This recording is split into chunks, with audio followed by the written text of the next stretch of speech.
Confirm lang, Vice, ikaw gid man ang sa Yes. committee chair, no? Anong iyong mga take on this when it comes sa overloading of passenger jeepneys? Of course, there is a balance that must be recognized between sa needs ang aton nga pumuluyok kag sang aton nga concerns regarding public order and security kag safety sang aton nga passengers.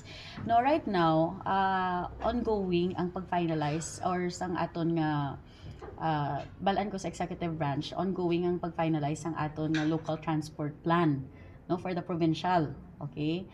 So, nami man nga nag-come to light ang ining nga issue para ma-revisit naton kung ano mga specifics sa especially sa aton mga kabanwahanan for the sa punta sang ruta. Kaya di tara ta nakita nga so number wise there might be enough franchise, pero ang pamangkot galing pilagid ang naga-operate sa gin pang release nga franchise, kag ano ang rason gid kung nga ang nga asa numero insakto man why isang question sa demand and supply, and yet ang aton nga mga pumuluyo left vulnerable during peak hours nga limited katama ang available nga mga jeepneys nga nagabiyahe, no? So timely man ang proposed resolution sa aton colleague si Honorable Junes Mondejar nga to urge ang aton local chief executives to revisit man and to open a dialogue between the local government unit and of course the transport sector, kay mas sila ang nakabalo kung ano ang mayad sa ilang mga kabanwahanan. Rest assured kang Iloilo Provincial Government is open as well kung anong ilang mga proposed nga mga amendments, especially balan ko ang issue taning sa may banwas ng Tubungan, no? Balan ko man ang kalidad sa sangguniang bayan kag sa municipality of Tubungan, they are champions of good governance as well.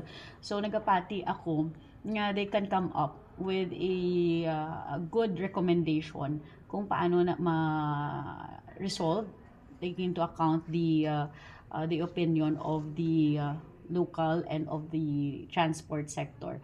But rest assured, kung waay man maipasa ang municipality of Tunguan or ang aton nga mga municipalities, kay we respect their authority man within their jurisdiction, ongoing naman sa nga aton nga PPDO ang ini nga matter, i-revisit nila kung ano man tong propose sa aton nga local transport provincial route plan. Mga tangible nga pwede naton maubra para ma-reinforce ini sa ground, if ever? Well, definitely now, we are giving them time. Kaya balaan ko aware naman ang ang mga LGU-ta, ang mga sectoral groups, but definitely what we can do, as I've said, is also to practice transparency, collaboration. We can definitely call for a meeting, consultation with them, no? Pero I don't want nga manguna. Kaya i-respect ya ang ang jurisdiction man sang aton nga mga kabanwahanan. Let them open first, and then waiting kita for recommendation. But if not, pwede kita ko proactively or actively call them kung kamusta na. Kay definitely ang pag-approve sinang plan, provincial route plan, maagi gina sa amon sangguni ang panalawigan. Pero hindi pa na namon ma-tackle gid kay way pa man na-refer, kay na-finalize pa nanda. So timing gid ni, perfect time ini siya nga madugangan tapagit mapanami inang aton nga provincial route plan to address bisang concern sa overloading. Last lang, Vice. Balakit ang sort of future plan nga, like for example, Kaya last year they already did that, di ba? And I think the governor's also aware, no? So definitely hindi na malipatan. So i-include kita siya sa tawag na sa agenda for this calendar year. And if not, tawag na, ara man kita sa provincial road safety. So I'll bring this matter man sa ila kung pamatian taman kung anong ilang mga suggestions. But definitely the Iloilo provincial government is aware, and we will find a way forward that that balances no the opinions and ang mga need man sang aton nga passengers, sang aton nga sectoral sang aton nga mga transport sectors, and of course our LGU. Hindi bala? thank you, Vice, Vice. question. Masadya. Kaya nga, this year, hindi ka kabalo kung sino madaog, no? Although, I mean, like, ako sino ayan? Si Kahilwayan ayan, si Maasin, probably si Kasag, or any of the 8 competing tribes because as hoped and as delivered, no, play to win gid ang tanan nga mga tribo. So gani nalipay kita kay nga nakapagpasundayag man ang taga-probinsya diri sa syudad sa aton mga bisita kag nagaamat-amat na nagasanyog ang diskusyon no nga ano ay may damo pagali makita sa aton mga kabanuhanan sa syudad sa probinsya sang Iloilo. So hopefully this will gain momentum para makilala gid ang fun, foodie-friendly Iloilo. Your reaction lang, Vice, kay si Mayor Ansing Amboy, nagpabutsyag nga they are willing nga magpasakop, they have plan nga magpasakop sa Dinagyang Festival.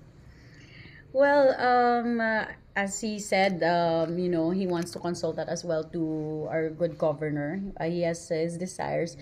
But of course, mga handom sang aton nga mga munisipyo, whether it be sa cultural infrastructure, open gid ang probinsya sang Iloilo, no? And kung may maara kami nga masuporta, we will support. But at the end of the day, kung amo nang iya nga handom, kaga it's going to be discussion may IFFI pa and whatnot kung ano man na ang matabo ara kami masuporta sa Banwasang Maasin. But for now, let's concentrate on the congratulations anay. Papahuayon taman ang mga dancers kay do halos tanan do mga kusog-kusugan do ginakapoy pa no nagabilinhod pa. Let's savor nga kasadyahan anay ang nga madinalagon bala. Kadamo pa sila hindi lang sa Dinagyang for 2027 we still have to talk about a possible aliwan, possible Independence Day, kung ano pa ang damo pang activities. So may natural progression of things, but ano man ang handom sang aton mga Banwasang Maasin, ara gid na nga magsuporta ang probinsya sang Iloilo. Ano ay naton pwede mo Vice agud ma-invite or kung ma-influence aton nga mga kabanuhanan to join man sa kasadyahan ang ibang pangawala na I don't think problema inasubong sa probinsyang mang-invite sa kabanwahanan kay do nakita ablang presentasyon do kada base ang mangin problema ni Gov Tuto kung paano i-curate o kung paano punggan ang tanan nga gusto nga mag-join. Hindi bala yes magasto ang festival gani nagapasalamat gid kami kananda amo na siguro amo na nga kadamo man sa amon ang nag-agree for the resolution commendation sa Kasag sa Kailwayan kag sa Tultugan.